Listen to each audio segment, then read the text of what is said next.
My mother-in-law poisoned my baby shower cake with laxatives. She wanted me to humiliate myself in front of 30 guests. What she didn't know is that I never eat cake, so when she cut herself the first slice to show me it was delicious, she spent the rest of the night locked in my bathroom. My husband Nolan was raised by a woman who collected men the way some people collect parking tickets. Fast, reckless, and always someone else's fault. His mom Della treated every boyfriend like a project, and Nolan like furniture. He cooked his own meals by age 9. He signed his own permission slips. He once told me she forgot his birthday 3 years in a row, and when he finally said something, she told him to stop being so needy. That word broke something in him. He spent years thinking love meant asking for nothing. When I met him, he flinched every time his phone rang. Della would call drunk at 2 a.m. asking for rent money, then scream at him when he said no. I sat through 3 of those calls before I told him he didn't owe her his piece. He started pulling away. She started calling me a snake. I got pregnant the spring after our wedding. We'd been trying for almost a year and had one loss that gutted us both. So when the test came back positive, we told no one for weeks. Just held it between us like a candle. We were afraid the wind would take. At 4 months, we hosted a small shower. Nothing fancy. Backyard, paper plates. My mom's cooking. Della wasn't invited. She showed up anyway, holding a bakery box and wearing white like she thought it was her event. She walked straight past me and hugged Nolan. Didn't look at my belly once. Then she opened the box. I brought cake, she said loud, like she was saving the party. Lemon with cream cheese frosting. Made special. Nobody asked her to bring anything. Nobody asked her to come. But Della had a gift for making herself the center of every room by acting like she belonged there more than anyone else. My best friend Ro pulled me aside. She's been in her car for 20 minutes before she walked in. I watched her from the window. That sat wrong with me.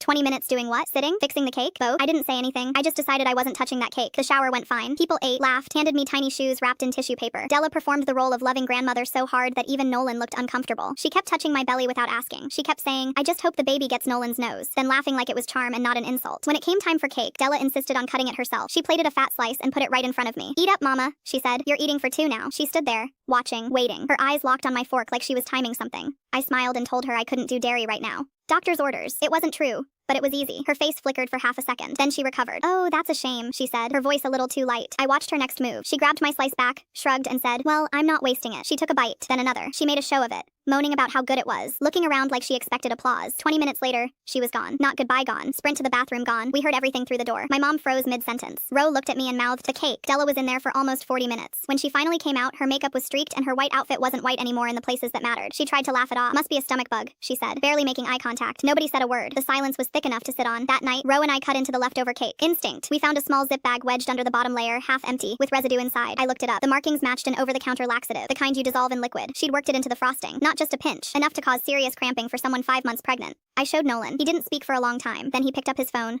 called Della, and said 5 words. Don't contact us ever again. She started talking. He hung up. We filed a police report, not because we wanted drama, but because Della had essentially tried to drug a pregnant woman. The officer took the bag, the cake, and our statements. Della told them it was a joke. She told them I was dramatic. She told them Nolan would forgive her because he always did. He didn't. We moved 2 months before the baby came. New city, new number, no forwarding address. My daughter is 8 months old now. She has never met Della. A woman who puts chemicals in a cake meant for her pregnant daughter-in-law doesn't get to hold the baby she could have hurt. Not today. Not ever.